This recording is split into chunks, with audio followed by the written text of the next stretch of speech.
안녕하세요. 저는 광주광역시에 사는 44살 여성입니다. 살다 보면 참 다양한 사람들을 만나게 되죠. 믿었던 사람 중에 내게 해를 끼치는 사람도 있는가 하면 생각지도 못한 은인 같은 사람이 있기 마련입니다. 제게는 남들이 들으면 놀랄만한 특별한 인연이 있어 좋아하는 사연 채널의 이야기를 신청하게 되었네요. 숨쉬기도 버겁고 바닥을 치던 제 인생을 바꿔준 귀인 이야기 들어봐 주실래요? 저는 어릴 적 전라남도 영광에서 자랐고 친정아버지가 살아계실 때까지만 해도 나름 집안이 부유한 편이었어요. 하지만 제가 성년이 되기 전 아버지가 지병으로 돌아가시게 됐고 그때부터 집안이 급격하게 기울었더랬죠. 어머니도 몸이 편찮으셨기에 집안을 책임질 사람이 저밖에 없었고 대학은 꿈도 꾸지 못한 채 고등학교 졸업 후 바로 취업을 했어요. 제 첫 직장은 광주에 있는 작은 인쇄소였고 사장님의 소개로 지금의 남편을 만났습니다. 남편은 20대 초반인 저보다 12살이나 많았고 아빠같이 저를 잘 챙겨주고 적극적이었어요. 그렇게 교제를 한 지 몇 개월이 안 지났을 때부터 남편은 결혼을 빨리 하고 싶어 하더라고요. 30대 중반의 노총각이었던 남편이었기에 집안에서도 성하고 자신도 마음이 조급했나 보더라고요. 그리고 시댁이 광주였기에 일을 하고 싶다면 학가에서 살면서 계속하는 게 어떻겠냐고 저를 설득하더군요. 남편과 서로 결혼을 약속하고 첫인사를 갔는데 시댁은 해장국집을 운영하고 있었어요. 단층짜리 작은 건물에 식당을 하고 있었고 시댁집은 거기서 30m도 채 안 걸리는 2층 주택이었어요. 시부모님 두 분 모두 60대 초반의 나이였고 특이하게 막둥이인 어린 신우가 있더라고요. 효정양, 들어보니 영광 사람이라면서요? 나는 그 옆에 타명이 고향이에요. 아들한테 듣던 대로 참하게 생겼네요. 감사합니다, 어머님. 지금 직장이 광주라고 들었는데 월급도 조금 준다지요? 사실 나는 며느리가 들어오면 일보다는 가정생활에 충실했으면 하지만 요즘 젊은 사람들이 어디 그러려고 하겠어요. 학가에서 출퇴근하는 걸로 해요. 네, 저는 친정엄마가 혼자 계시고 몸이 안 좋으셔서 제가 일을 해서 생활비를 붙여드려야 하거든요. 그래서 결혼하고도 계속 일을 했으면 좋겠어요. 들어보니 아버님 돌아가시고 엄마랑 둘만 산다지요? 우리 집안은 시집 올 때 뭘 많이 해오라는 식의 얘기는 안 할 예정이에요. 양가 서로 할 것만 하고 간소하게 시작하는 게 어떨까 하네요. 결혼식 올리고 합가에서 살 건데 무슨 비용이 많이 들어? 그냥 수저 하나만 들고 와서 떡두꺼비 같은 손자 낳아주면 우리는 그걸로 되네. 남편이 미리 시부모님들과 결혼에 대한 의논을 끝냈다고 하더니 시부모님은 어리고 참한 며느리가 시집 오는데 아무것도 안 들고 와도 된다는 식이셨어요. 저도 남편과 시부모님이 없는 형편을 이해하고 감싸주려고 했기에 결혼 결단을 내릴 수 있었고요. 결혼식을 올리고 시댁의 합가를 시작하면서 인쇄소 일도 하고 시어머니에게 집안일도 배우면서 바쁜 나날들을 보냈어요. 그런데 결혼하고 3개월 정도가 지났을까? 알고 보니 신혼여행에서 제가 아이를 가지게 된 거였죠. 생각지도 못한 이른 임신에 당황했지만 시댁과 친정에서 너무나 기뻐해 주셨고 시부모님은 첫 손주였기에 혹시나 하는 염려에 다니던 인쇄소를 그만두고 전념하라 하시더라고요. 저는 친정엄마에게 보내는 생활비가 걱정돼서 머뭇거렸는데 시댁에서 운영하는 해장국집 일을 도우면 월급을 주시겠다고 했어요. 그렇게 저는 3년 넘게 다니던 첫 직장을 그만두고 시댁 가게 일을 본격적으로 하게 됐어요. 제가 직장 일을 그만두고 집안 살림과 가게 일을 하게 되자 시부모님과 24시간을 같이 보내게 되면서 고생길이 훤히 열리게 되더라고요. 밖에서 일을 하다 집에 와서 몇 시간만 가사노동을 하는 것과 24시간 집에 상주하면서 집안일과 가게 일을 모두 하는 일은 천지 차이더라고요. 특히 저희 시어머니는 저를 곁에 두고 고용인을 부리듯 저에게 일을 시키셨어요. 새아가, 내가 50대에 팔자에도 없는 누뚱이를 낳았더니 온몸이 쑤셔서 일을 못해. 너가 앞으로 내 대신 집안일 가게일 좀 맡아서 해주렴. 네? 저 지금 산부인과에서 임신 초기라 조심해야 한다고 했는데요. 안정을 취해야 한다고요. 조심해서 뭐든 하면 되잖니. 집안이나 가게에서 위험한 일이 뭐가 있어. 돌도 씹어먹을 나이에. 무거운 것만 들지 말고 찬찬히 다 하면 돼. 솔직히 앞으로 너희 친정의 생활비도 우리가 보내주는데 그 정도 일은 해야 하지 않겠어? 네, 알겠습니다, 어머님. 내가 해야 할 일들 매일 정해줄 테니까 어여 손에 익히고 네 신우도 앞으로 네가 등하교시키고 해야 하니까 시간 꼭 기억해 두려무나. 아가씨야 학교 등하교까지 저보고 시키라는 말씀이세요? 가게 일이나 집안일도 충분히 많은데 제가 어떻게 그것까지 하나요? 뭐가 어려워? 이신했다고 누워있으면 안 돼. 운동도 해야 하는데. 응? 걷기 삼아 신우 데려다주고 데리러 오고 하면 되지. 이럴 거면 차라리 막달될 때까지 그냥 인쇄송 일이나 할 걸 그랬다는 생각이 절로 들었어요. 제가 보기에는 시어머니 몸이 그렇게 안 좋다고 보이지 않았고 물 한 잔까지 떠다 바쳐야 하는 상황이 너무 힘들었어요. 거기다 엎친 데 덮친 격으로 이제 12살인 신우까지 저보고 돌보라는 거예요.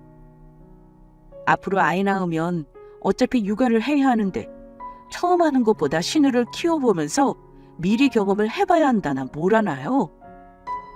핑계 없는 무덤 없다고 시어머니의 자기 위주의 지시에 하는 일이 너무 많다는 말이 목까지 차올랐으나 시부모님이 친정 생활비를 주기로 한 이상 제가 어떻게 거부할 수 있었겠어요?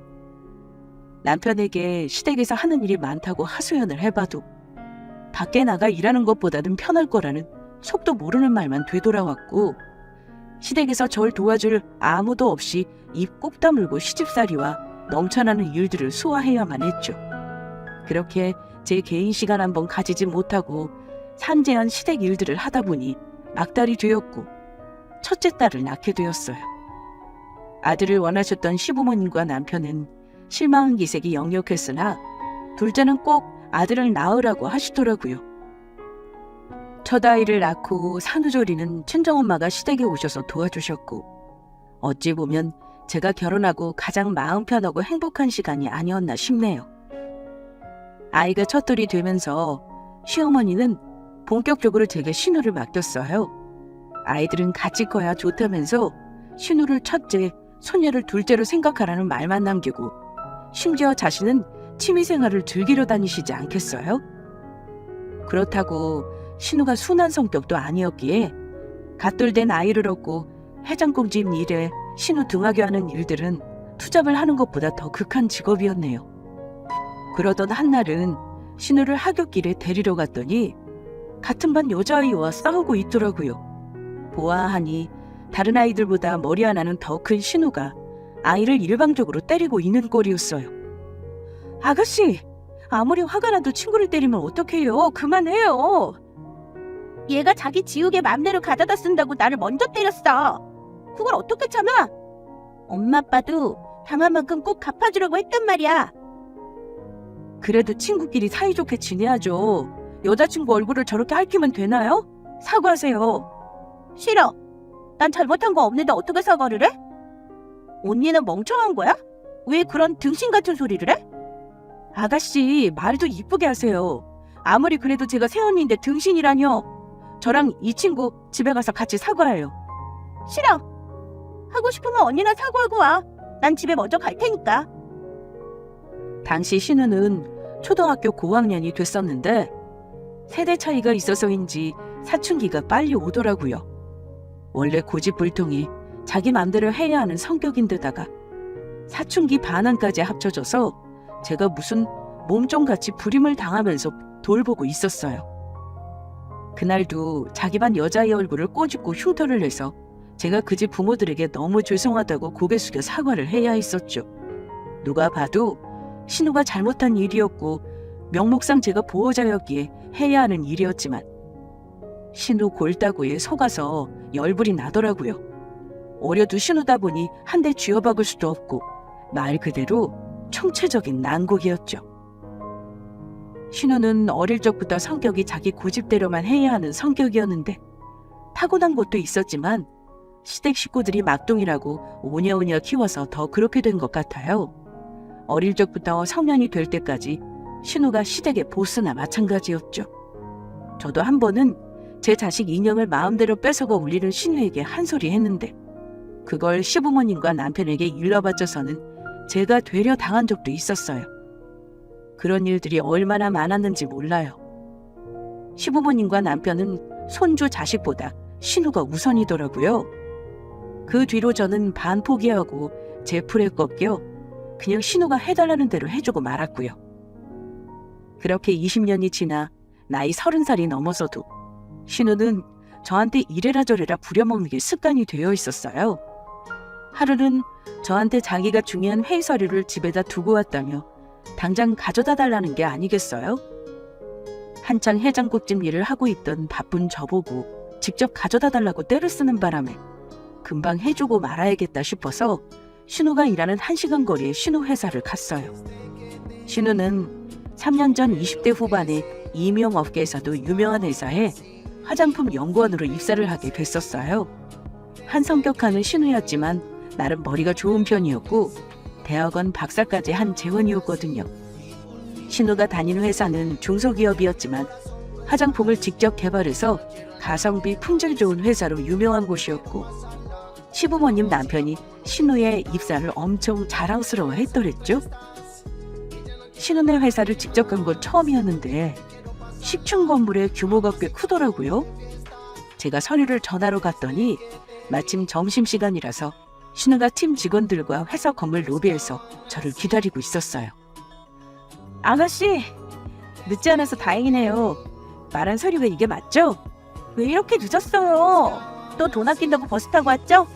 급한 거니까 택시 타고 오라고 했잖아요. 점심도 못 먹으러 가고 기다리기만 하고 이게 뭐예요? 미안해요. 그래도 택시비가 10,000원이 넘는데 어떻게 그냥 타요? 앞으로 아가씨나 집에 중요한 거 두고 가지 마요. 아까 연락받고 얼마나 깜짝 놀란지 알아요? 우리 한 번 가져다 준 거 가지고 엄청 생색이네. 그만 가보세요. 잔소리 좀 그만하고요. 준하씨, 이분은 누구셔? 이분 때문에 점심도 안 먹고 기다린 거야? 우리 집에서 일하는 식모예요. 제가 회의 자리를 깜빡하고 집에 두고 왔지 뭐예요? 그래서 빨리 오라고 그렇게 말했는데 늦어 터져서 원.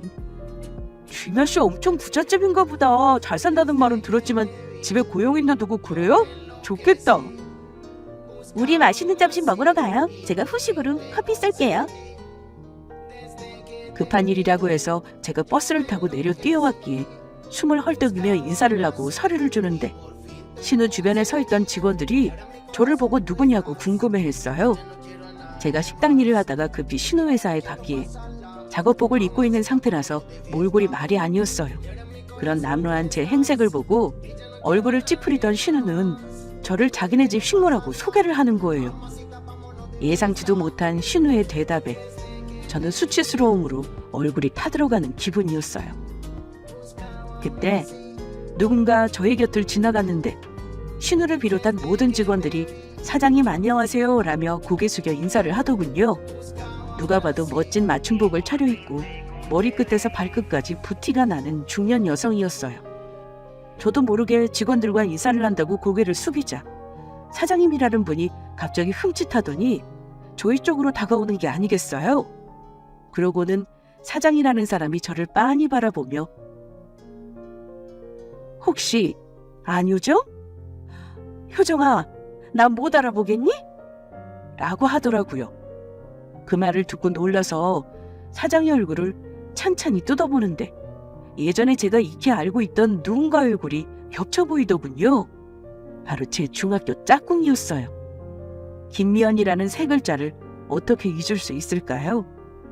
제 동창이 신우회사 사장이었다니 너무 놀라서 제가 입을 떡 벌리고 바라보자 친구는 너무 반가워하며 저를 얼싸안았어요. 그러다가 제게 자기 회사를 어떻게 알고 찾아왔냐고 묻더군요.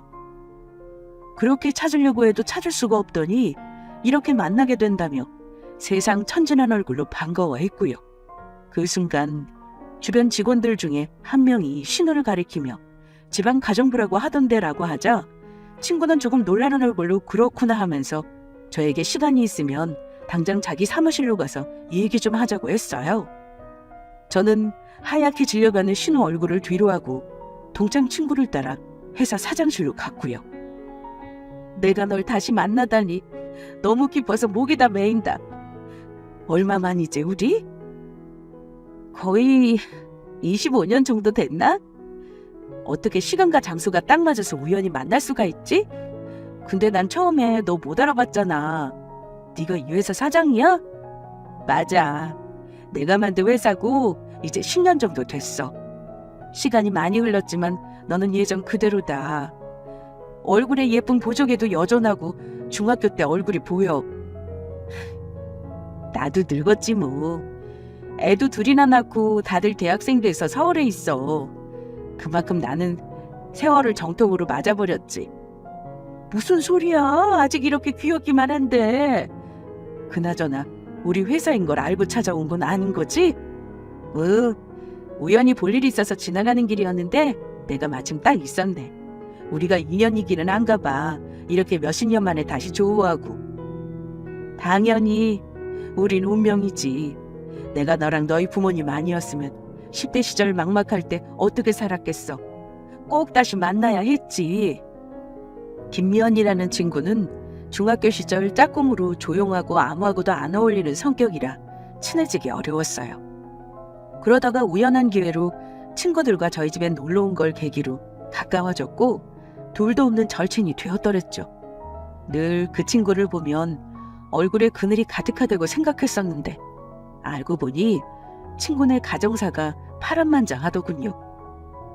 아버지가 전과자의 교도소에 계시고 어머니는 일찍 돌아가시고 오빠는 신내림이 와서 집을 나간 상황으로 15살 여자아이가 남의 집 단칸방에 혼자 살더라고요.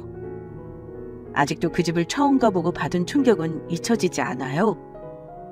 부모님 보호하러 산다는 게 이렇게 다르구나를 알게 되는 계기가 됐고 저희 부모님이 그 친구 사정을 들으시고 식사나 용돈도 챙겨주시고 많이 도와주셨어요.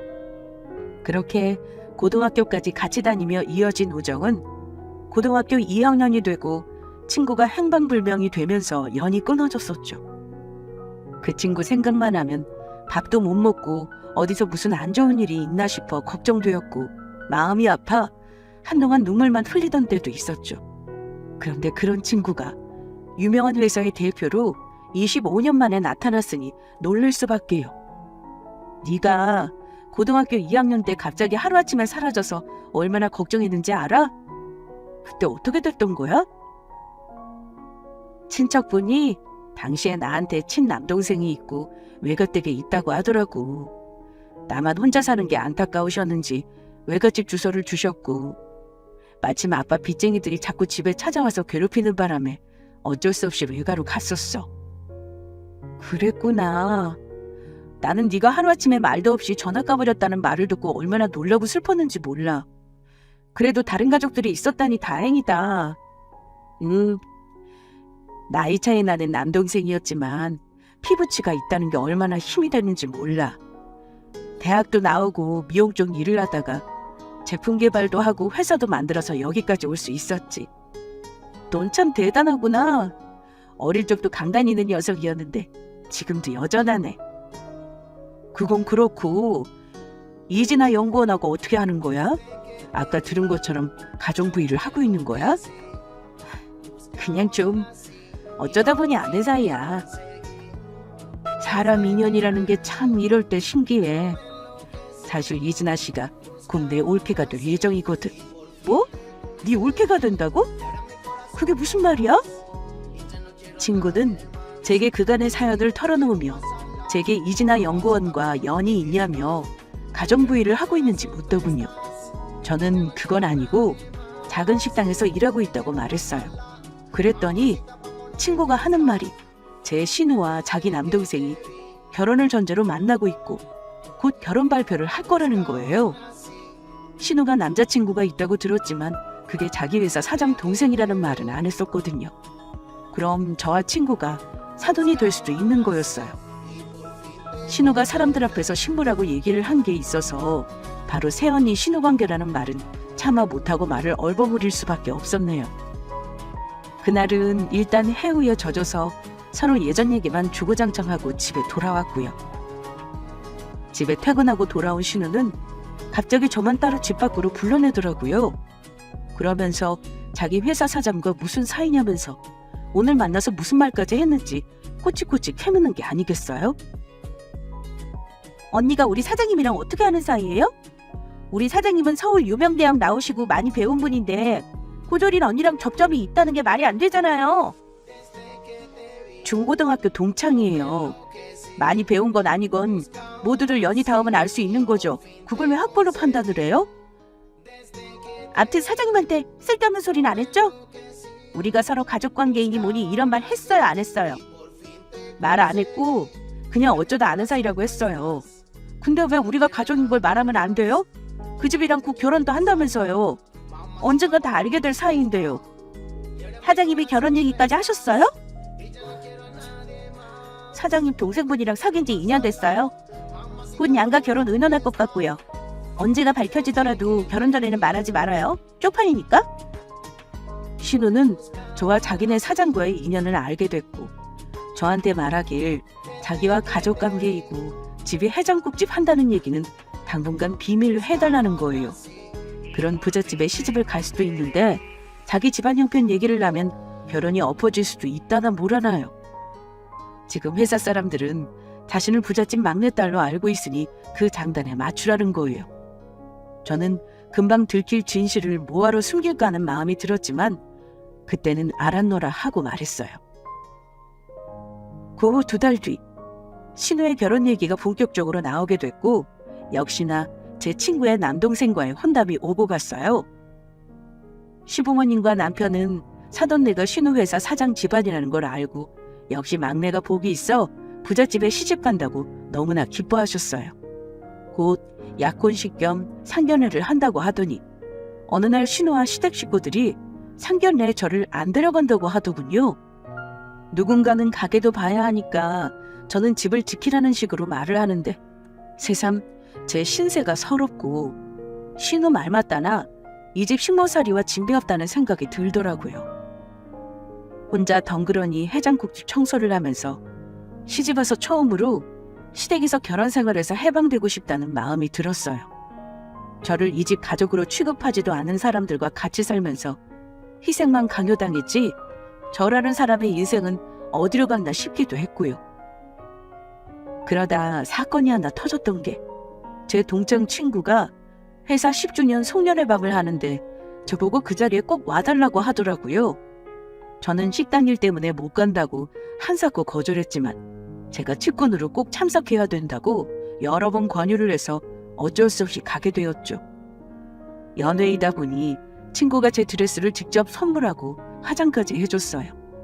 거울에 비친 제 모습을 보는데 평생 본 적도 없는 귀부인이 있더라고요. 그날 저녁은 제가 마치 신데렐라가 된 기분으로 꿈만 같았어요. 그런데 그 자리에서 신우와 마주쳤고 제 드레스를 아래 위로 훑어보며 아주 생쇼를 한다는 신우의 빈정거림을 듣자마자 그 꿈이 와장창 깨지더라고요. 지금 여기서 뭐 하는 거예요? 언니가 뭔데 우리 회사 송년회 밥에 오냐고요. 내가 우리 사장님하고 최대한 멀리하라고 했죠? 이제 곧 그 집안이랑 결혼 올리려고 하는데 망치려고 작정을 했어요? 왜 내 말 무시해요? 나도 안 오려고 했는데 참석 안 하면 해장국집으로 직접 찾아온다고 하잖아요. 그래서 어쩔 수 없었죠. 돌려 거절하지 못할 만큼 그렇게 주변머리가 없어요? 어울리지도 않은 드레스에 화장까지 하고 이런 데 오니까 자기가 뭐라도 된 것 같냐고요. 당장 안 가요?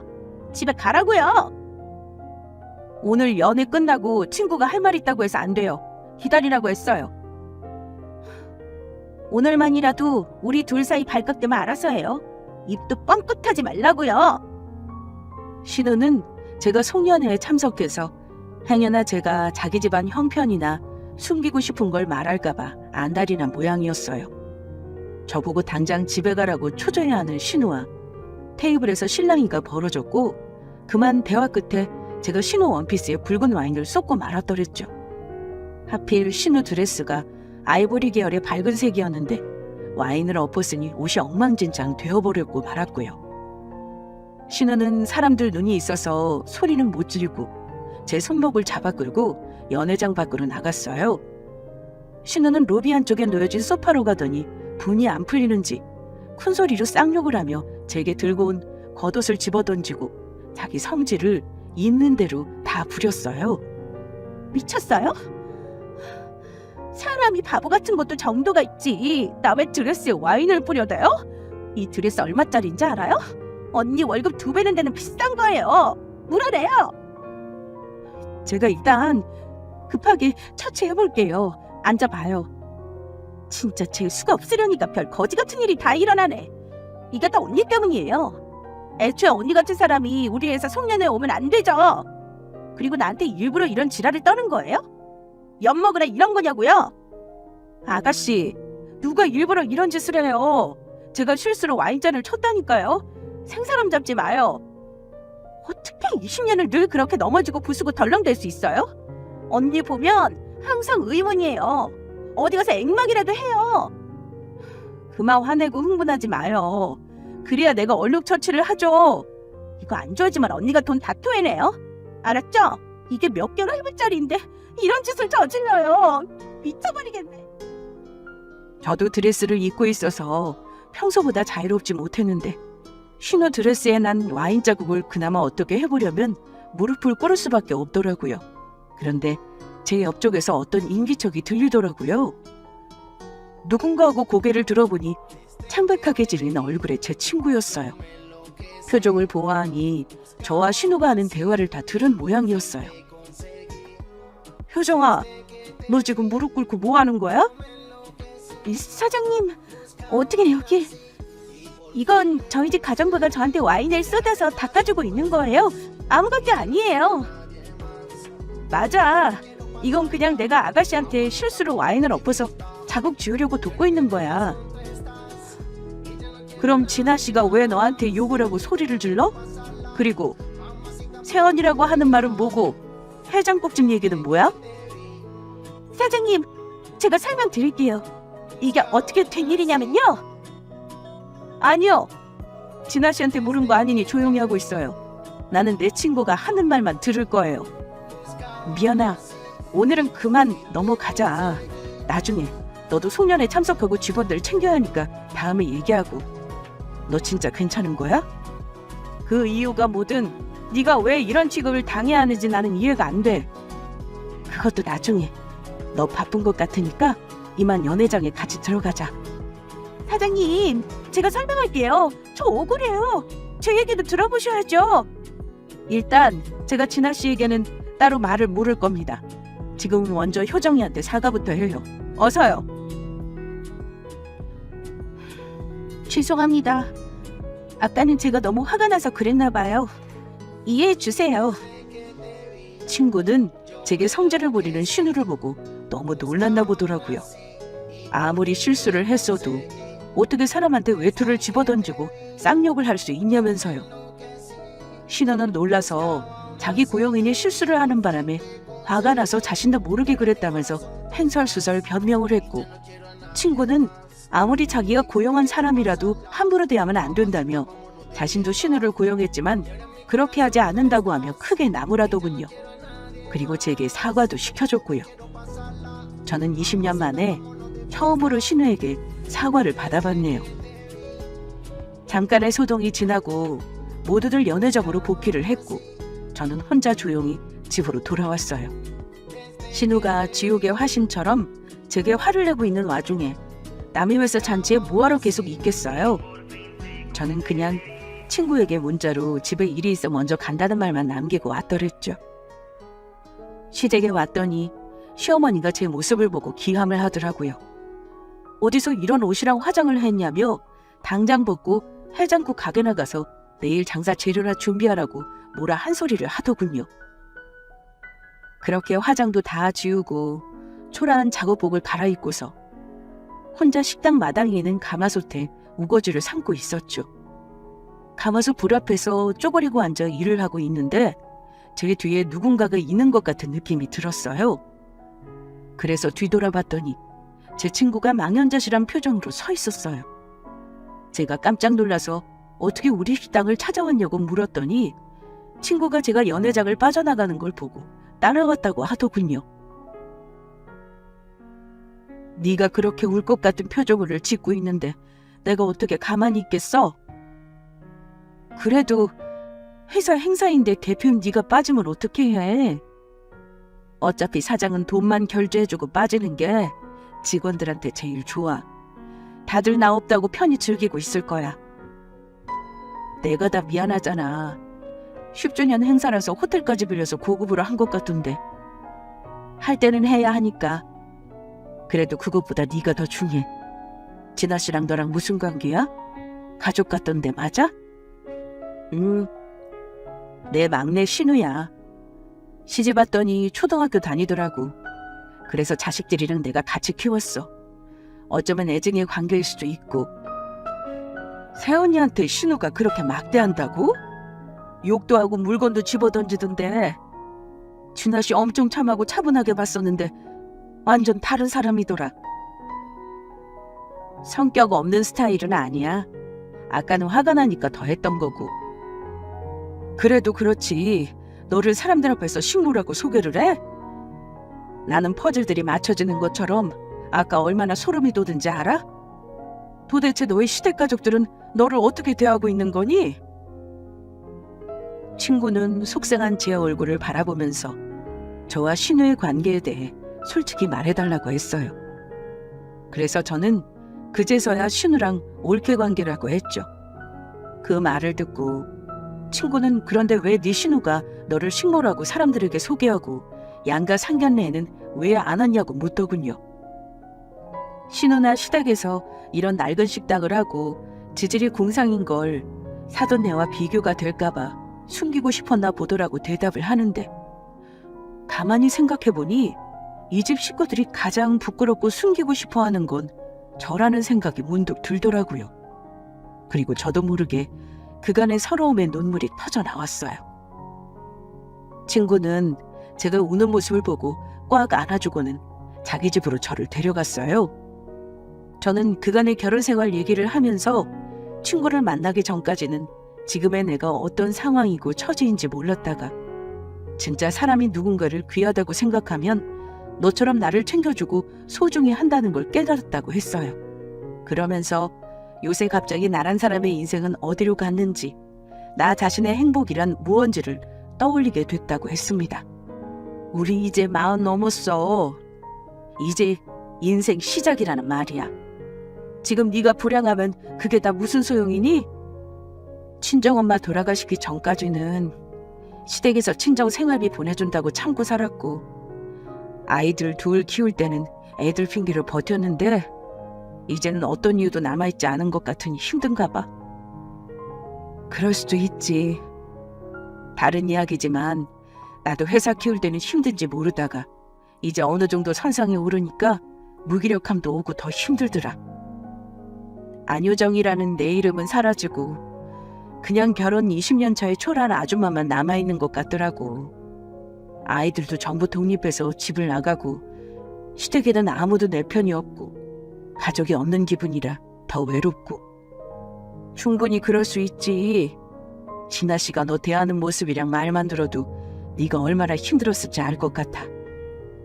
20년을 잘 참고 잘해왔다고 괜찮다고 생각했는데 아니었나 봐. 나 이제 시댁 식구들한테서 해방되고 싶어. 진심으로 이혼하고 싶어. 네가 원하는 대로 하고 싶은 거 다 하고 살아.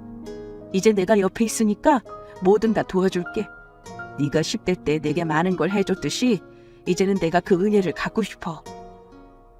제 말을 가만히 들어두던 친구는 내 귀한 사람을 이렇게 막대하는 시댁 식구들과 신우를 가만둘 수 없다는 말을 하더라고요. 그러면서 자기 동생 결혼을 파기하고 제 존재를 감추고 거짓말하려고 한 사과를 받아내겠다고 했어요. 그렇게 시작된 친구의 다짐으로 다음날 신우는 회사에서 사장실로 불려가 올케를 식물하고 막말하고 속이며 상견례에도 데려오지 않은 부분에 대한 사과를 요구했나 보더라고요.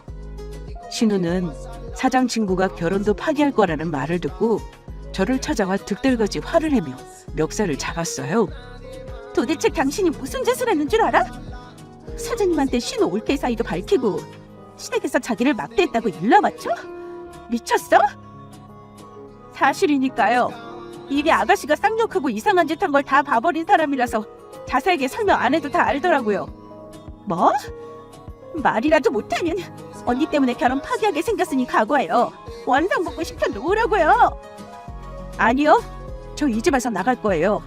그러니 나머지 뒤처리는 알아서들 하세요. 20년 가까이 같이 살면서 이런 분인 줄 몰랐네요. 똥은 자기가 뿌려놓고 뒤는 우리 보고 치우라는 거예요? 남의 인생을 이렇게 엽같이 망쳐버리고요? 뭐 우리 오빠랑 지금 이혼이라도 하겠다는 거예요? 못할 것도 없죠. 어차피 애들 전부 대학생 됐고 20년 동안 이 집안 식모로 살았으면 됐죠. 남은 인생도 조지고 싶지는 않네요. 신우는 분노에 눈이 돌아서 제 탓을 하며 결혼 엎어지게 됐으니 책임을 지라고 하더라고요. 저는 신우에게 그렇게는 못하겠다고 했어요. 저는 여태 이 집에서 식모 취급받고 20년 살았으면 충분하니 모두에게 사과도 받고 집을 나갈 거라고 했고요. 그랬더니 신우가 기가 차하면서 저보고 식모 보고 식모라고 하는 걸 왜 사과해야 하냐는 거예요. 저는 그 말에 그간 참아온 화를 냈고 그걸 본 제 남편이 또 신우 편을 들고 저를 나무랐어요. 당신 내 동생한테 왜 화를 내? 어디서 신우한테 막말을 하냐고? 제정신이야? 사람들 앞에서 나를 식모라고 소개하는 것도 모자라 진짜 이 집 식모라고 하는데 화 안 나게 생겼어? 당신도 그러는 거 아니야. 아무리 어린 동생이라지만 잘못하면 꾸짖기도 하고 해야지. 무조건 감싸느려 드니까 저러고 사는 거 아니야. 뭐? 말하는 꼬라지하고는 못 배운 티 내냐? 식모라는 말이 뭐가 어때서? 당신 여태 한일 식모랑 다를 거 있어? 얘가 아주 틀린 말한 것도 아닌데 왜 세상 신경질이야?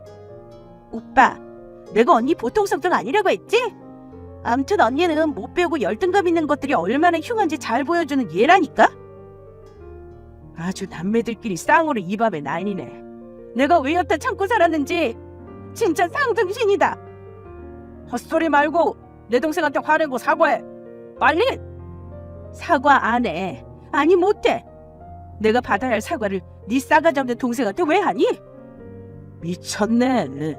아니 뭘 뭐 잘못 먹고 이러는 거야? 귀신 들렸어? 평생 가만히 있던 옆에 내가 왜 이렇게 승질을 부리고 막말을 해? 나도 한계치가 왔나 보지. 지렁이도 밟으면 꿈틀하는 모양이고 저리 싫으면 중이 떠나야지 어쩌겠어. 꼴 안 보는 게 내 신상이 좋겠어. 안 그래도 신우가 저보고 깔보고 막말하는 것에 화가 나던 차에 남편까지 저를 욕보이자 도저히 참을 수가 없었어요. 어차피 제 자식들은 모두 독립했고 저 혼자 적진에 남은 거나 마찬가지였는데 뭔들 못할까요? 20년간 참아왔던 울분이 터지는 것 같아서 그 길로 짐을 싸서 집을 나왔어요. 그러고 혼자 동네 버스 정류장에 우두커니 앉아있는데 차도 끊기고 갈 곳이 없더라고요. 그래서 친구에게 연락을 했더랬죠. 그렇게 한동안 친구 집에 신세를 지게 됐고 친구는 저에게 너무 슬퍼하지도 말고 자신과 힘을 합쳐서 하나둘씩 해결해 나가자고 용기를 줬어요.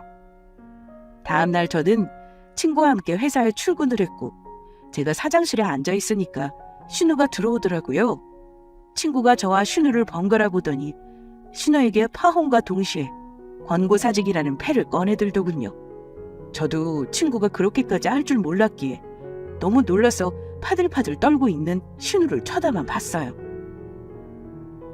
진아씨, 오늘 사장실로 부른 건 공적으로 사적으로 서로 정리할 게 있어서 불렀어요. 사장님, 어떤 걸 정리하자는 말씀이세요? 내 남동생은 저한테 자식 같은 동생이에요. 그래서 누구보다 선하고 참한 아가씨 만나서 행복하길 바라고요. 그런데 진아 씨는 제가 생각했던 그런 사람이 아닌 것 같아서요. 오늘부로 파혼하죠. 서로 주고받았던 예물들도 다시 돌려주고 오늘 내 동생이 아마 만나자고 할 거예요. 사장님, 저한테 상황 설명을 충분히 들으셨으면서 이렇게 파혼하자는 얘기를 하세요? 저랑 준호 씨 서로 사랑해요. 어떻게 그런 저희한테 헤어지라고 하세요? 이게 다가 아닙니다. 다음 주부로 진아 씨가 회사도 그만뒀으면 좋겠어요. 네? 회사를 그만두라니 무슨 말씀이세요? 제가 회사에서 잘못한 것도 아닌데 어떻게 그런 말씀을 하시는지. 저는 안팎으로 인성이 나쁜 사람들과 가까이 하지 않아요. 진아 씨는 제가 피하고 싶은 모든 걸 가진 것 같더군요. 그러니 사적으로 공적으로 서로 얼굴 볼 필요가 있을까요? 우리 인연 여기서 모두 정리하죠. 당연히 신우는 파혼도 퇴사도 어느 것 하나 할 수 없다고 버텼어요. 자신이 왜 그렇게 해야 하는지 모르겠다면서요. 친구는 자신의 남동생과는 이미 파혼 얘기가 끝났다며 가족을 함부로 대하는 사람과 일평생 살 수 없다고 했다는 거예요.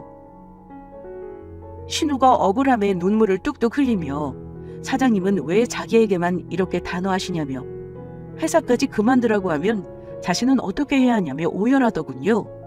그랬더니 친구가 권고사직을 처리하고 싶으면 저에게 무릎 꿇고 부탁하라고 하지 않겠어요? 친구의 한마디에 사장실 분위기가 얼어붙었고 신우는 치를 떨었어요. 신우는 저에 대한 증오와 악으로 가득한 얼굴을 하며 사장의 권력 앞에서 어쩔 수 없이 무릎을 꿇고 사과를 하더라고요.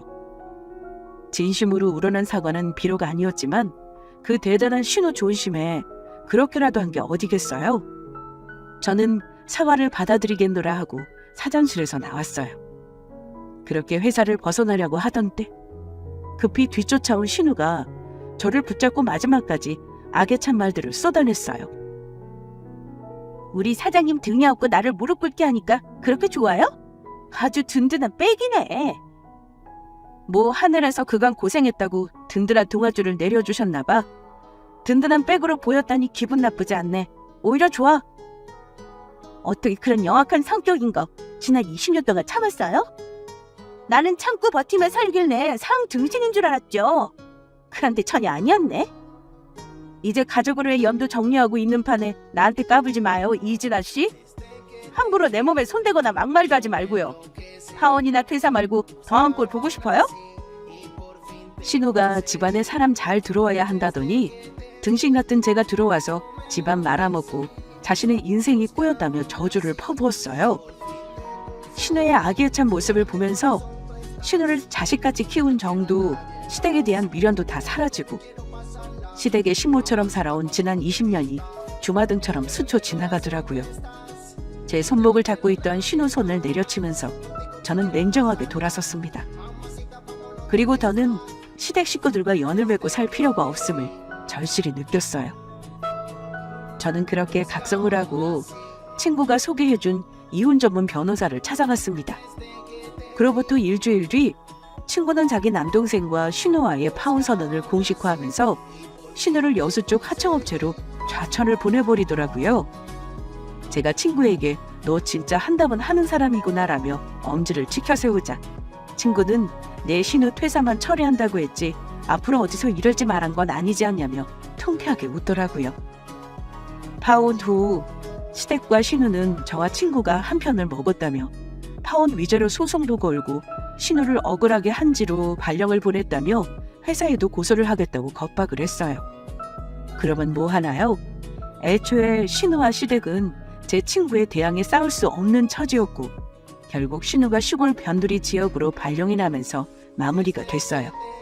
그 후로 남편과 시댁 식구들이 저를 찾아와 이혼 위자료와 재산 분할이 웬 말이냐며 난리를 쳤지만 저는 눈 하나 끔찍하지 않았고 1년이라는 기나긴 이혼 소송 끝에 위자료 1,000만 원, 결혼 생활하면서 재산 기여도를 인정받아 5천만 원의 재산 분할을 받고 승소했어요.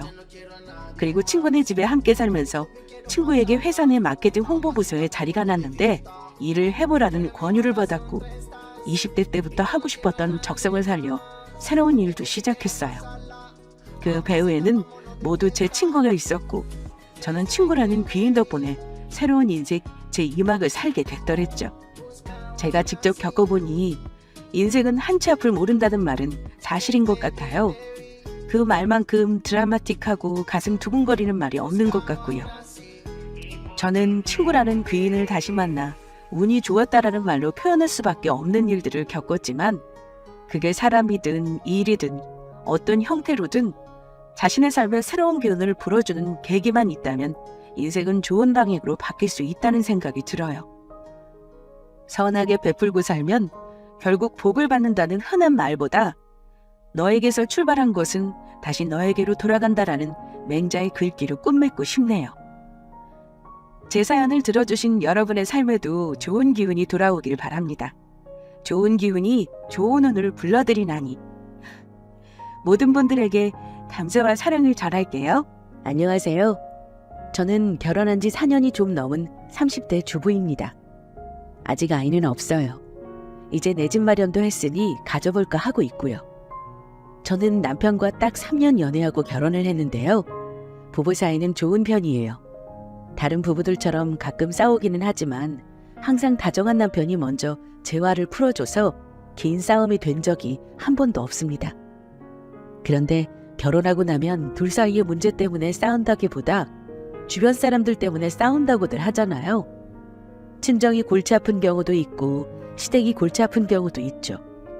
저 같은 경우 대책 없는 시월들 때문에 결혼 직후부터 엄청 속이 썩은 경우입니다. 일단 결혼할 때 시댁에서 일원 한 푼 안 도와줬습니다. 오히려 제가 집 해왔고요. 전세 3억에 대출금 좀 있어요. 남편은 자기가 돈 모아둔 3천만 원으로 혼수 준비했습니다. 제가 직장 생활은 남편보다 조금 빨리 시작한 탓에 연봉은 보너스 포함해 2천 정도 더 많습니다. 그래서 친정 도움을 좀 받았지만 모든 돈은 더 많았어요. 저희 남편은 이남 일녀 중 둘째입니다. 아버지는 남편 대학교 때 돌아가셨고 막내 시누이는 미혼이에요. 그리고 위로는 결혼해서 5살 아이 하나 있는 시아주버님이 있어요. 시어머니는 시아버지가 돌아가신 후 집안의 기둥을 그 집 장남으로 생각하며 살아오신 분입니다. 옛날 분이니 남아 선호 사상이 되게 심하기도 하지만 특히 같은 아들이라고 해도 유독 장남을 엄청 챙기는 분이십니다. 저는 남편을 많이 사랑해서 결혼했기 때문에 결혼에 대한 후회는 없어요. 남편이 그만큼 저를 많이 아껴주고 사랑해줬기 때문에 지금까지 결혼 생활이 유지되는 거라 생각하고요. 대한민국 모든 아들들 결혼하면 효자 된다고 하잖아요. 제 남편도 심성이 착한 사람이라 결혼 전에 자기 식구들한테 참 잘했던 사람이었습니다. 그런데 결혼해서는 오히려 시댁과 선을 긋고 저를 우선순위로 두었어요. 정말 현명한 남편이죠. 시댁 때문에 좀 골치 아플 수도 있겠구나 생각한 건 이미 결혼 전부터이긴 했습니다. 그래도 결혼한 건 제 선택이니 제가 감당해야 하는 몫이라고 생각하고요. 다른 집들도 그런지 모르겠는데 어느 집이든 밑 빠진 독에 물 붓게 만드는 자식이 하나씩 있기 마련이잖아요. 저희 시댁 같은 경우는 아주버님이 그런 존재였습니다. 결혼 전에도 형 때문에 골치 아픈 게 많았어요. 저한테 자세히 얘기는 하지는 않았지만 형이 사업한답시고 말아먹을 때마다 도와주느라 힘들었던 걸로 알고 있습니다. 결혼할 때는 시누이가 모아둔 돈까지 가져갔다고 들었어요. 그래서 시누이는 지금도 시댁과 잘 왕래를 하지 않고 삽니다. 살아보니 시누이 입장이 충분히 이해가 갈 정도로 저도 학을 뗐고요. 남편과 결혼 전에 인사드리러 갔을 때 어머니가 제 남편과 제게 그러셨어요. 네 형이 사업 시작한다고 해서 그거 도와주는 바람에 엄마가 니들 결혼할 때 보태줄 여유가 없다. 아예 결혼을 좀 미뤄서 하는 게 어떻겠니? 저는 어머니 말을 듣고 대답도 못하고 난감했는데 남편은 엄마, 부모님 도움 안 받고 저희 힘으로 결혼할게요. 이미 제 여자친구도 우리 형편 대충 알고 있어요. 대신 제가 어머니한테 맡긴 적금만 주세요. 5천만 원짜리 만기 얼마 안 남았죠? 그걸로 결혼할게요. 그 말을 들은 어머니는 약간 난감한 표정을 지으면서 아, 그래. 그게 있지.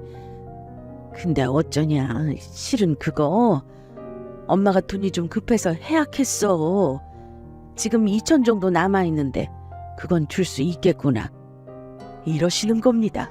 순간 예비신랑 얼굴이 변하면서 아니 엄마, 그거 분명 저 결혼할 때 쓰겠다 하셔서 엄마가 들어달라 하신 거잖아요. 언제 해약하신 거예요? 그걸 왜 저한테 상의도 없이 해약하셨어요? 네 형이 지금 사업 시작했잖니. 돈 급하다 해서 일단 3천 해줬다. 나중에 갚는다고 한 거니 일단 준 건데 네가 이렇게 금방 결혼하겠다 할 줄은 몰랐지 뭐니. 이러시는 겁니다. 저는 인사관 자리에서 남편과 시어머니 사이에 그런 대화가 오가는 걸 듣는 게 굉장히 불편했습니다. 그리고 남자친구 적금에 대해서는 결혼 전부터 우리 결혼 자금으로 쓸 거라고 얘기한 거라 그런 줄 알았는데 이미 어머니가 3천을 아주버님께 드렸다는 사실이 서운하고 이해가 가지 않았어요. 하지만 결혼 전이라 시어머니와 남편 사이의 금전적인 부분을 제가 간섭하기는 좀 어려웠죠. 게다가 인사관 자리에서 결혼을 좀 미루는 게 어떻겠냐고 말하시는 어머니가 좀 너무하신다고 느꼈어요. 남편 나이도 이미 34살이었고 결혼하기 빠른 나이도 아닌데 결혼을 늦추라니요. 게다가 남편은 공부를 늦게까지 한 사람이라 돈을 많이 못 모았고 저희 친정에서도 그런 사실을 다 알면서도 남편의 됨됨이야 미래만 보고 허락해 주시면서 집까지 얻게 도움 주신 거거든요. 남편 입장에서도 인사하러 온 예비 신부가 그런 꼴을 보는 게 부끄러웠던 것 같습니다. 남편은 화를 꾹 참는 듯 보였습니다. 그리고는 제가 언제까지 형 때문에 결혼을 미뤄야 해요? 그러다가 저 40들 때까지 자리도 못 잡고 장가 못 갈 것 같아요. 일단 그거라도 주세요, 엄마. 제 돈이랑 합쳐서 어떻게든 해봐야죠. 네가 결혼 급할 게 뭐 있니? 요즘 40 다 돼서도 어린 신부 데리고 사는 남자들도 많아. 남자가 능력 있으면 되는 거지. 지금 돈 많이 없다고 큰 흠이 되는 줄 아니? 그리고 집안에 장남이 잘 돼야 동생들도 다 잘 되는 거야. 네 형이 결혼하고서 저렇게 자리 못 잡고 있는데 도와주는 게 당연하지. 네가 이해해라. 저는 예비시댁에 처음 인사하러 간 자리가 그렇게 어머니 장남 예찬론만 듣고 오는 자리가 될 줄은 몰랐습니다. 게다가 결혼 준비를 생각하니 눈앞이 깜깜했어요. 애초에 남편이 돈이 많이 없다는 건 알고 있었고 제가 집을 해가는 대신 예물 예당 같은 거 간소하게 하고 결혼 준비하는 데 쓰기로 하는 거였는데 2천만 돌려준다고 하니 너무 생각과 달랐어요. 그 일은 싸울 수도 있고 때에 따라서는 파혼 사유가 될 수도 있는 일이라고 생각합니다. 하지만 그 당시에 남편은 제게 진솔한 모습을 보이면서 믿음을 줬어요. 그래서 저는 남편 믿고 결혼 강행했습니다. 예비시댁에 갔다 온 후 심란해하는 제게 그 사람은 제 손을 꼭 잡으면서 그러더라고요. 정말 미안해. 사실 우리 집 넉넉하지 않은 데다 몇 년 전부터 형이 사업을 잡고 말아먹는 바람에 더 힘들었어. 내가 혼자 우리 집 생활비 감당하다 보니까 돈도 많이 못 모았는데 결국 이렇게 돼버렸네. 네가 싫다면 어쩔 수 없지만 나는 너랑 결혼해서 정말 잘할 자신 있어. 금전적인 부분도 결혼하고 나서 다 너한테 맡길게. 네 생각은 어때? 대충 알고는 있었지만 오빠는 어머니 정말 너무하신다. 둘째 아들 결혼시킬 돈까지 그렇게 장남한테 줘버리는 게 어딨어? 속상해도 어떻게 해. 그렇다고 결혼 때려치울 수는 없잖아. 대신 결혼하고 나면 시댁이라 금전적인 부분 얽혀있는 거 없게 하겠다고 확실히 약속해줘. 그럼 나는 감수할 수 있어. 제 말에 예비신랑은 저한테 진심으로 고마워했고요. 그 사람은 있는 돈 없는 돈 싹싹 긁어모아 적금 깬 돈 2천을 보태 겨우겨우 3천만 원을 만들어 결혼자금에 보탠 거였습니다. 결혼할 때까지 우여곡절 참 많았어요. 그런 어려움이 있었던 탓에 예물이랑 예단은 안 하기로 남편이 얘기하겠다고 하더라고요. 그 돈 아껴서 우리 결혼해서 필요한 데 쓰자고요. 그래도 결혼하는 거니 남편은 시계 하나 좋은 거 사고 저는 가방 하나 좋은 거로 사기로 하고요.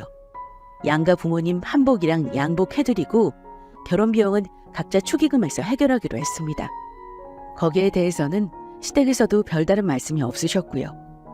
그렇게 결혼하는가 했는데 제가 정말 뜨악했던 사건이 하나 있었어요. 생각지도 못한 걸로 결혼한 직후부터 시댁에 대해 기분이 상해버렸던 사건입니다. 저는 결혼할 때 저희 친정 포함 제 쪽에서 축의금 들어온 명부는 다 가지고 있습니다. 누가 얼마를 냈는지 전부 다 알고 있고 부모님께 들어온 축의금은 부모님께 드리는 걸로 사전에 얘기를 했었습니다. 그리고 결혼식 끝나자마자 친정에서는 바로 정산해서 저에게 현금으로 주셨고요. 그런데 시댁은 축의금에 대해 어떤 말도 없길래 나중에 신혼여행 다녀오면 주시겠지 하고 생각했어요. 신혼여행 중에도 혹시 몰라 남편에게 묻기도 했습니다. 오빠, 나한테 들어온 축의금은 우리 부모님이 전부 주셨어. 오빠한테 들어온 축의금도 우리 신혼여행 다녀오면 다 주시겠지? 결혼식 날은 정신 없으셨으니까 당연히 주시겠지. 그랬는데 신혼여행 다녀와서 양가에 다 인사하고 난 후에도 아무 말이 없길래 제가 참다 못해 남편에게 시댁 갈 때 어머니한테 한번 얘기해보자 했죠. 남편 역시 결혼 후 이런저런 바쁜 일들을 처리하느라 신경을 못 쓰고 있다가 제 말을 듣고 알았다 했고요. 제가 축의금 얘기하는 건 시어머니 입장에서 기분 나쁠 수도 있는 거라 신랑이 말을 꺼내는 게 맞다고 생각했어요. 식사 자리에서 남편이 그랬습니다. 엄마, 저 결혼할 때 저희 쪽 축의금 얼마 들어왔는지 정산해 보셨어요? 형이 축의금 받으면서 방명록 정리한 거 있으면 저 주세요. 저도 받은 거는 살면서 갚아야 하니까요. 부모님한테 들어온 거는 드리는 걸로 하고 제 쪽으로 들어온 건 저 주시면 좋겠어요. 그랬더니 어머니랑 같이 있던 아주버님 내외 얼굴이 차갑게 변하는 겁니다. 어머니는 너는 무슨 말도 안 되는 소리를 하고 그래? 자식 결혼시키는 거는 부모 행사지 그게 어찐 네 행사니? 혹시 네 마누라가 너한테 축의금 달라고 시키던? 엄마, 그게 아니고요. 이 사람은 친정에서 축의금 정산해서 줬다길래 하는 소리예요. 그게 맞다고 생각하고요. 다 달라는 게 아니라 저한테 들어온 것만 명단하고 달라는 건데 그게 잘못된 거예요? 그러자 어머니는 니들 결혼 비용으로 쓰느라 다 쓰고 없다. 그리고 그동안 내가 뿌리고 다닌 게 얼만데 그걸 달라는 소리를 하고 그러니? 거의 다 나랑 네 형 손님이어서 네가 알 필요도 없다. 이러시는 겁니다. 그 말을 듣고 있던 아주버님은 상은아, 축의금 들어온 거 네 돈이라고 생각하면 안 돼. 그동안 나랑 엄마가 뿌린 돈이 얼마냐? 그거 돌려받은 거라고 생각해라. 사실은 너 결혼 끝나고 바빠서 아직 정확히 계산해보지도 않았어. 남편은 형, 그래도 내 결혼식에 얼마 들어왔는지는 알아야 할 거다냐. 어쨌든 축의금 명단 줘봐. 내가 계산해볼 테니까. 남편은 가족과 신랑이 하다가 결국 언성까지 높아지게 되었습니다. 그 상황에서 제가 끼어들 수는 없어서 일단 남편이 하는 대로 놔두었는데 그날 남편은 굉장히 화가 난 듯 했습니다. 결국 그냥 넘어가려는 아주버님과 시어머니에 맞서서 결혼 축의금 방명록을 받았는데 계산해보니 총 축의금만 3천 정도에 남편 앞으로만 1,000만 원가량이 들어온 걸 확인했어요. 그런데 시어머니는 그걸 한 푼도 돌려주지 않으신 거죠. 남편은 화가 났는지 축의금 3천이 들어왔는데 너무한 거 아니야, 형? 그럼 형이 내 적금 깨서 가져간 돈 3천만 원 그거 돌려줘. 나도 와이프한테 면목 없어 죽겠다고. 와이프가 전세 대출 받은 거 그걸로 조금이라도 갚아줘야 내 맘이 편할 것 같아. 시간 줄 테니까 빌려간 돈이라도 돌려주었으면 좋겠어, 형. 남편의 말에 아주버님은 언성을 높이면서 야, 너 그 큰 돈을 내가 지금 당장 어떻게 주냐? 그리고 그 돈은 엄마가 나 쓰라고 주신 돈이라고 알고 있어. 그거 갚으라고 주신 거 아니거든? 형제간에 오고 가는 대화가 점점 격해지니 어머니가 너희들 당장 그만하지 못해? 어디 결혼하자마자 형제들끼리 돈 때문에 분란을 만들고 그래? 니들은 결혼해서 처음부터 시작한다 생각하고 다시 시작하면 되잖니? 네 형이 지금 한창 사업 때문에 돈이 들고 힘들 때라 도와준 건데 동생이 돼가지고 그만한 도움도 못 줘? 그럴 거면 서로 보지 말고 살아라. 그러시는 겁니다. 그 말에 남편은 엄마, 아무리 형제 사이라도 그 돈은 제 돈이잖아요. 애초부터 결혼할 때 주기로 한 거였고 모은 사람도 난데 너무하신 거 아니에요? 어쨌든 제 돈이니까 지금 당장 아니라도 몇 달에는 해결해 주세요. 그렇게 알고 오늘은 갈게요. 저는 그때 감이 딱 오더라고요. 저희 축의금이 어디로 갔는지 말입니다. 딱 봐도 전부 아주버님 주머니 속으로 들어갔다는 걸 알 수 있었어요.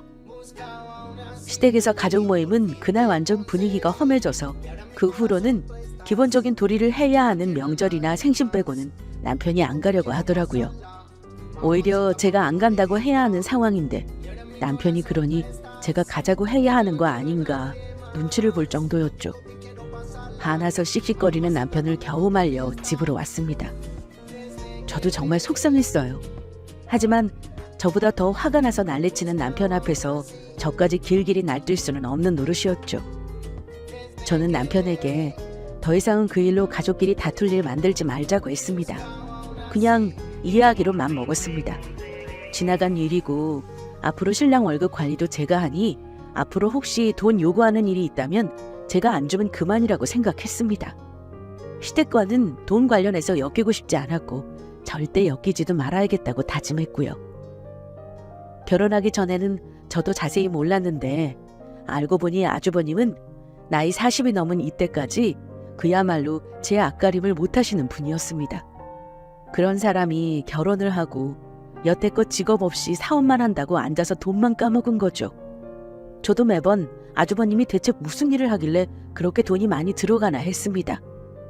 얘기 들어보면 늘 생활비가 없다, 애 학원비는 밀렸다, 카드값이 연체됐다 하면서 별의별 이유를 들어 가족들에게 돈을 뜯어갑니다. 저희 남편도 예외는 아니어서 결혼 전부터 몇백에서 몇천까지 뜯겨온 거고요. 그러다 보니 아주버님 부부관계는 뭐 원만했겠습니까? 노상 부부싸움에 이혼하네 만회하며 사는 것 같더라고요. 형제들에게는 골치 아픈 존재고 어머니한테는 아프손가락 그 자체였던 거죠. 그뿐 아니라 어머니는 유독 장남만 그렇게 챙기셨습니다. 항상 아주버님을 먼저 챙겨주셨고 명절에 남은 음식 중에 고기 반찬이나 비싼 음식은 항상 아주버님 차지였어요. 뭐 좀 치사하긴 하지만 거긴 아이가 있으니 저도 이해합니다. 그런데 시어머니는 사소한 것뿐 아니라 남편이 크면서 차별을 많이 하셨다고 합니다. 공부도 우리 남편이 더 잘했는데 어머니는 항상 장남을 우선적으로 지원해 주셨다고 해서 속상한 일이 많았다고 나중에 털어놓더라고요. 저는 그 얘기를 들으면서 가슴이 많이 아팠고요. 결혼해서 살면서 이 사실을 알고 나니까 저도 그냥 남편이 당하고만 살게는 할 수 없었습니다. 그래서 앞으로는 제가 남편 월급 통장도 모두 관리하고 남편은 용돈으로만 생활하기로 했어요. 그런데 그 일이 있고 얼마 후 신랑이 전화가 왔더군요. 여보, 미안한데 지금 형한테 10만 원만 좀 보내드릴 수 있어? 내가 형 전화 안 받고 피하니까 회사까지 전화해서 난리다. 일단 10만 원만 급하다니까 그것만 좀 보내. 저는 어이가 없어서 사업한다는 사람이 어떻게 돈 10만 원이 없어서 동생한테 돈을 빌려달라 그래? 아유, 정말 대단하다. 아무리 적은 돈이라도 한 번이 두 번 되고 두 번이 세 번 되는 거 몰라? 그랬습니다. 그런데 신랑이 너무 미안해하면서 미안해. 내가 형한테 나중에 말할 테니까 이번 한 번만 입금해줘. 돈이 없다 보면 정말 만 원도 없을 때도 있으니까. 어? 미안해 여보. 저는 신랑이 미안해하고 계속 신경 쓸까봐 군소리 없이 입금해 드렸습니다. 다행히 갚는다고 한 날 갚으셨고요. 그래도 마음이 좋지 않았습니다. 신랑도 아주버님께 이제 자기 월급 관리 제가 하고 그래서 이게 마지막이다 말씀드렸다 했습니다. 근데 거기서 끝이 아니었습니다. 그 후 몇 달도 안 돼서 저에게 직접 전화하셨더군요. 그때는 20만 원 빌려달라고 하시더라고요. 그러면서 다음 주에 갚겠다고요. 저는 너무 어이가 없었습니다. 그래도 아주버님이기에 군말 없이 네 했습니다. 그러면서 아주버님이 하는 말이 신랑에겐 아무 말 하지 말라더군요. 이미 신랑한테 말했다가 거절을 당했다 합니다.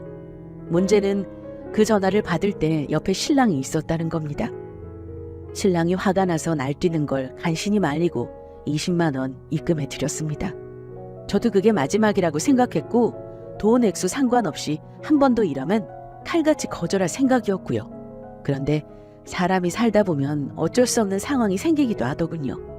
어느 날 어머니가 남편에게 전화를 하셔서는 상현아, 네 형이 급해서 사채를 좀 썼다는데 지금 이자를 감당을 못한대.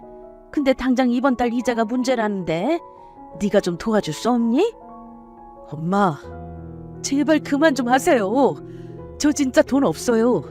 저희도 결혼하고 이래저래 쓴 돈 갚느라 정신없는 거 아시잖아요. 형 일은 형이 알아서 해야지 왜 매번 엄마가 그렇게 해결해 주시는 거예요? 너 정말 가족끼리 그렇게 네 돈 내 돈 따질 거야? 네 형이 잘 되면 네 돈도 주고 너한테 빚진 거 다 갚을 마음이 있는 사람이다. 일단 형이 잘 돼야 우리 집안도 잘 풀리는 거잖아. 안 그러니? 네 동생도 외면하고 너까지 이러면 엄마가 혼자 어떻게 감당하겠어? 너라도 도와줘야지. 네 마누라한테 말해서 어찌 해결 좀 해봐라. 남편은 어머니와 통화 후 한숨만 푹푹 내쉬더군요. 답답하긴 저도 마찬가지였습니다. 이러다가는 우리 늙어 죽을 때까지 형님네 치닥거리 해주다가 돈도 못 모으겠다는 생각이 들더라고요. 그쯤 되니 제가 나설 수밖에 없더라고요.